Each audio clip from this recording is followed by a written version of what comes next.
wa chini.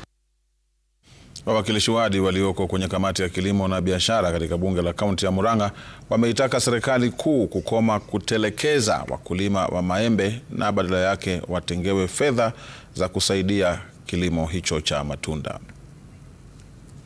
Wanakamati hao wa kamati ya kilimo na biashara kaunti ya Murang'a walizungumza walipozuru Makueni kwenye kiwanda cha matunda cha Kalamba ili kutathmini jinsi watakavyoboresha na kuimarisha ukulima wa maembe kaunti ya Murang'a.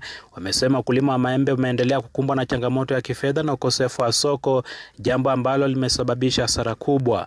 We came to Makueni so that we can study and have a view of what Makueni is doing in terms of fruit development and marketing authority. So we visited this place to see the processing of mango, value addition, and see what we can take back to our Murang'a county. The rate at which the production is done here is at the top notch, and so even the marketing, I've seen there is that value addition to the farmers, and we are encouraging the Makueni County also to come to Murang'a so that you can also benchmark. We have been able to take them through the experiences we have, right from the time we receive our mangoes up to the production of puree and juice. Sasa wanaitaka serikali kudhamini wakulima wa maembe katika kaunti zinazozalisha maembe sawia na wakulima wa mimea mingine kama kahawa, chai, sukari na mimea mingine ambayo wamekuwa wakipata ruzuku ya serikali kila wakati.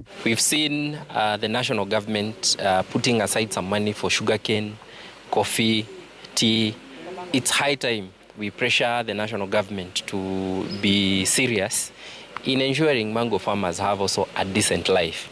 The areas maybe to explore is on building synergies, because Makueni alone may not be enough maybe to produce the production needed for the market, but the machine and the investment they have done here is big enough to even bring together 10 counties that produce mangoes. If maybe the counties can come together, and also we have the involvement of the national government in terms of now establishing, instead of establishing so many markets, maybe they can think of how they can fund such an institution of value addition that we can have our farmers delivering mango to the same area. Aidha, kulingana nao, ruzuku ya wakulima wa maembe katika kaunti zaidi ya 10 ambazo zalisha matunda hayo watanufaika kwa mapato ya juu sawia na kuanzishwa kwa nafasi za ajira. Michael Mtinda, runinga ya Citizen, Makueni. Kutoka kwa